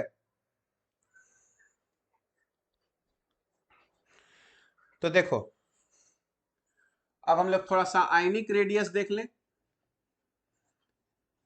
तो तुम जानते हो कटायन तब बनता है जब हम इलेक्ट्रॉन को एटम से निकाल देते हैं। कटायन तब बनता है जब इलेक्ट्रॉन को रिमूव करते हैं। तो देखो जब तुम इलेक्ट्रॉन को रिमूव करोगे तो क्या होगा, तो प्रोटॉन ज्यादा हो जाएगा और इलेक्ट्रॉन कम हो जाएगा। तो अट्रैक्शन जो है वो तुम्हारा बढ़ जाएगा, इफेक्टिव न्यूक्लियर चार्ज बढ़ जाएगा। तो अगर तुम इलेक्ट्रॉन को हटाते हो तो प्रोटॉन्स तो उतना ही है और इलेक्ट्रॉन सब कम हो गया है, तो अब फोर्स ज्यादा लगाना शुरू करता है, मतलब बढ़ा हुआ जो पॉजिटिव चार्ज है वो इलेक्ट्रॉन को अपनी ओर खींच देता है। और यही कारण है कि कटायन का जो साइज होता है वो अपने एटम से छोटा हो जाता है, क्योंकि तुम इलेक्ट्रॉन निकाल दिए। जब एनायन बनाते हो तो क्या करते हो, इलेक्ट्रॉन डालते हो। तो जब इलेक्ट्रॉन डालोगे तो अब उतना अट्रैक्शन नहीं होगा। क्यों नहीं होगा, तो हम यहां पर कह रहे हैं कि प्रोटॉन्स का संख्या अब कम है और इलेक्ट्रॉन्स का संख्या ज्यादा हो गया। तो अब प्रोटॉन इलेक्ट्रॉन में रिपल्सन अट्रैक्शन कम, लेकिन इलेक्ट्रॉन इलेक्ट्रॉन में रिपल्सन ज्यादा होने लगेगा। तो जब हम इलेक्ट्रॉन निकालते हैं तो साइज घट जाता है, जब इलेक्ट्रॉन दे देते हैं तो इफेक्टिव न्यूक्लियर चार्ज कम हो जाता है, तो साइज क्या हो जाता है, बढ़ जाता है। तो एनायन का साइज ज्यादा होता है न्यूट्रल एटम से, और कटायन का साइज क्या होता है, हम लोगों का कम होता है, ठीक है। देखो द रिमूवल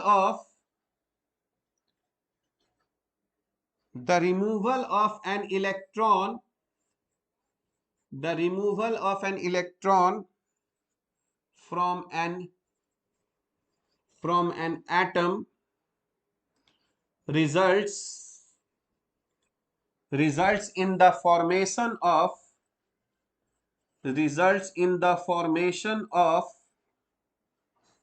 a cation। तो अगर हम लोग किसी एटम से इलेक्ट्रॉन निकाल देंगे तो कटायन बन जाएगा। उसी तरह क्या कहेंगे, whereas gain of an electron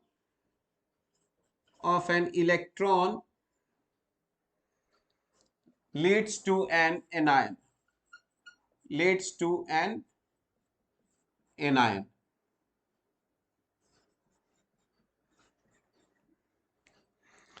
ठीक है। A cation is smaller. A cation is smaller than its parent atom,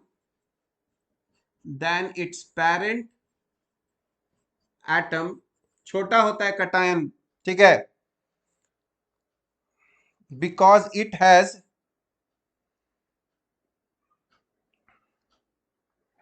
a cation is smaller than its parent atom due to increase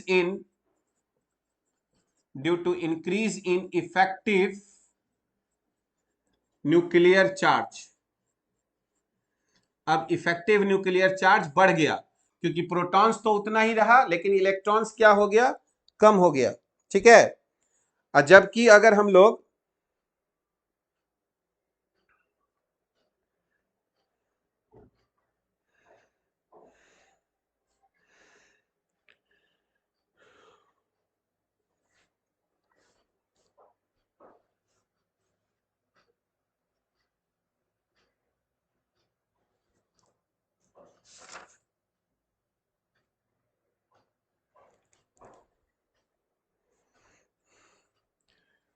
the size of an anion the size of an anion will be larger than that of the parent atom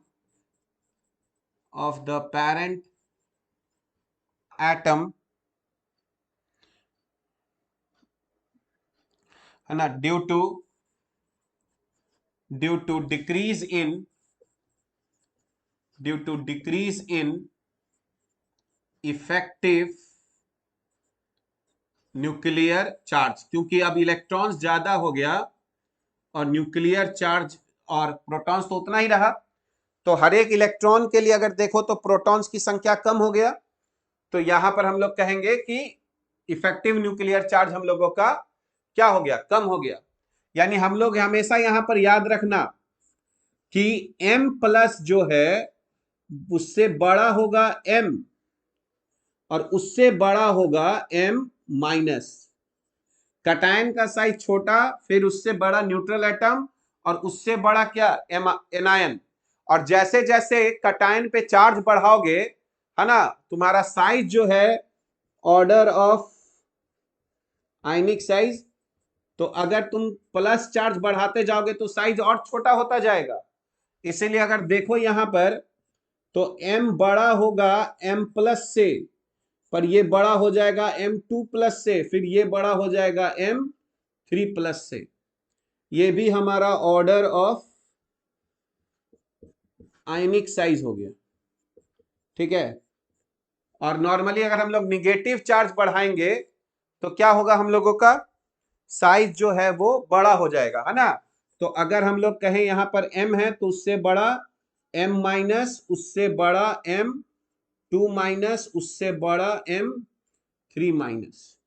तो anion पे charge बढ़ाएंगे तो हमारा size जो है वो बढ़ जाएगा, पर कटायन पे अगर चार्ज बढ़ाएंगे तो साइज क्या हो जाएगा हम लोगों का, कम हो जाएगा,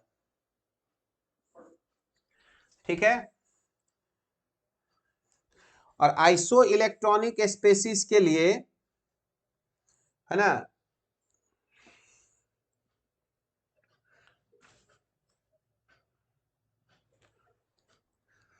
अब देखो एमोंग आइसो इलेक्ट्रॉनिक स्पेसीज, ये बहुत इंपॉर्टेंट पॉइंट है और हम लोग पहले से भी डिस्कस किए हुए हैं। एमोंग आइसो इलेक्ट्रॉनिक स्पेसीज, है ना, स्पेसीज मतलब सेम नंबर ऑफ इलेक्ट्रॉन्स होना चाहिए उसमें, है ना, तब उसी को हम लोग आइसो इलेक्ट्रॉनिक स्पेसीज कहते हैं, ठीक है, same number of electrons. Among iso electronic species अगर कहोगे, ठीक है, among iso electronic species the one, ठीक है, the one with the larger, the one with the larger positive, the one with the larger positive nuclear charge, तो जिसमें nuclear charge जितना ज्यादा होगा उसका साइज क्या हो जाएगा, छोटा हो जाएगा। The one with the larger positive nuclear charge will have will have a smaller radius, will have a smaller radius। अगर तुम लोग को याद आएगा तो ये हम लोग एटॉमिक स्ट्रक्चर में भी पढ़े थे कि अगर आइसो इलेक्ट्रॉनिक स्पीसीज है, जैसे अगर मान लो हम तुमसे यहां पर बोले एग्जाम्पल में, जैसे मान लो हम लोगों के पास है, ठीक है, N3 minus, O2 minus, F minus और Na प्लस, तो देखो ये सब आइसो इलेक्ट्रॉनिक स्पेसीज है, क्योंकि सब में इलेक्ट्रॉन्स की संख्या 10 इलेक्ट्रॉन्स है। तो यहां देखो, यहां 10 इलेक्ट्रॉन्स है लेकिन 7 प्रोटॉन है, यहां 10 इलेक्ट्रॉन्स है और 8 प्रोटॉन्स है, यहां 10 इलेक्ट्रॉन्स है और यहां 9 प्रोटॉन है, यहां 10 इलेक्ट्रॉन्स है और यहां 11 प्रोटॉन है। तो ध्यान से देखो, प्रोटॉन जैसे जैसे बढ़ेगा अट्रैक्शन वैसे वैसे ज्यादा होते जाएगा, और अट्रैक्शन जैसे जैसे ज्यादा होता जाएगा साइज हमारा क्या होता जाएगा, साइज हमारा छोटा होता जाएगा। तो ये जो है ये हम लोगों का ऑर्डर ऑफ आयनिक साइज होगा, आइसो, है ना, ये हो गया order of ionic size, order of ionic size. तो आइसो इलेक्ट्रॉनिक स्पेसीज के लिए जैसे जैसे तुम न्यूक्लियर चार्ज बढ़ाओगे, यानी जैसे जैसे प्रोटॉन्स की संख्या बढ़ते जाएगा, वैसे वैसे हम लोगों का क्या होगा, साइज जो है वो हम लोगों का छोटा होता जाएगा, ठीक है।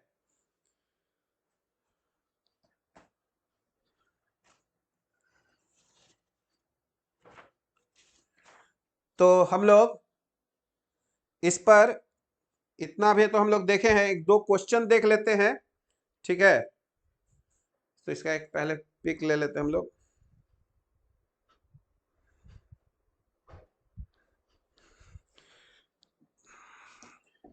देखो पीरियोडिक टेबल का कोई भी सवाल तुमसे आसानी से बन जाएगा अगर तुमको पता होगा कि वो एलिमेंट जो दिया हुआ है, जो कि हमेशा रिप्रेजेंटेटिव ही दिया जाएगा, यानी एस या पी का, तो वो किस कहाँ लाई कर रहा है पीरियोडिक टेबल में, अगर सिर्फ उसको समझ लोगे तो आसानी से हम लोग बना सकते हैं। तो देखो इस पे हम लोग कुछ क्वेश्चंस अगर बनाए,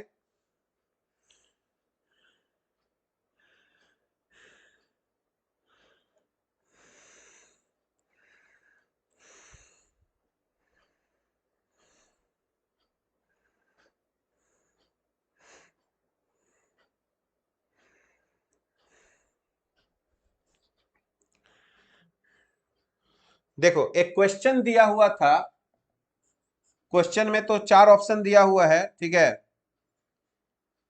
तुमको correct order of ionic size बताना है, correct order of ionic size, ionic size का इसमें कौन करेक्ट ऑर्डर होगा। ऑप्शन ए दिया हुआ है लिथियम प्लस इससे बड़ा जो है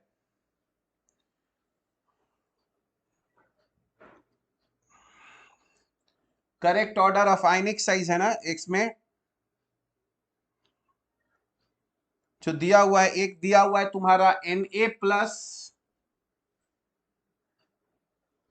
उससे बड़ा है Cl माइनस उससे बड़ा है कैल्शियम 2 प्लस, ऐसे दे रहा है।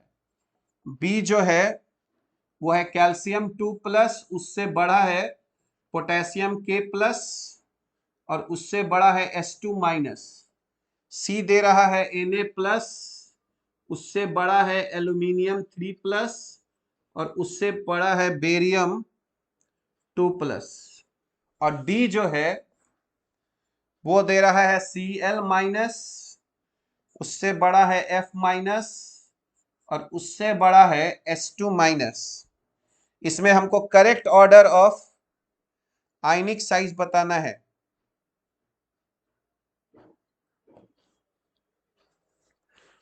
ठीक है। क्या लगता है कौन सा इसका करेक्ट ऑर्डर है। तो देखो सबसे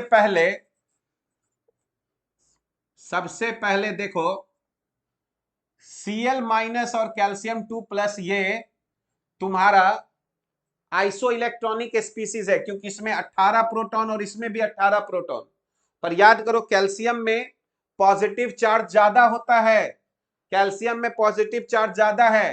तो देखो ए में समझो Cl माइनस का साइज बड़ा होगा कैल्शियम 2 प्लस से, क्योंकि इसमें 17 प्रोटॉन है और इसमें 20 प्रोटॉन है। तो ए गलत हो गया, ए गलत हो गया। तुम लोग ए कैसे लिख रहे हो, ए गलत है। बी में देखो, बी में कैल्शियम 2 प्लस K प्लस और S2 माइनस ये सब जो है आइसो इलेक्ट्रॉनिक स्पेसीज है। तो याद करो कैल्शियम में 20 प्रोटॉन है, इसमें 19 है और इसमें 18 है। तो ये सही हो, इसमें तुम्हारा 16 हो जाएगा, इसमें तुम्हारा 19 हो गया और इसमें 20 है, तो बी सही है। बी में कैल्शियम 2 प्लस से बड़ा होगा K प्लस और उससे बड़ा होगा S2 माइनस, बी, ये बी सही है। अब सी में देखो, सी में Na प्लस में 11 प्रोटॉन और 10 इलेक्ट्रॉन है और इसमें 13 प्रोटॉन और 10 इलेक्ट्रॉन है।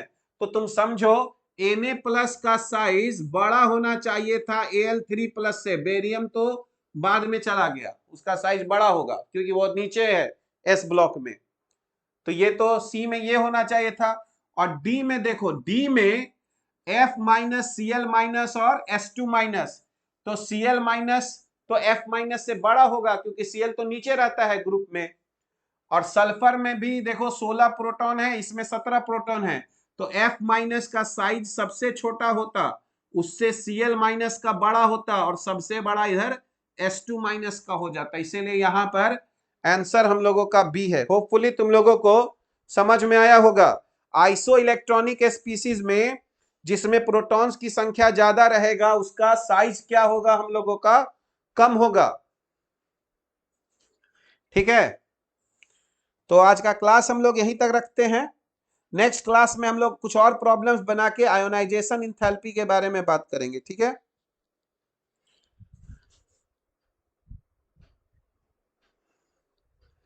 चलो बाय।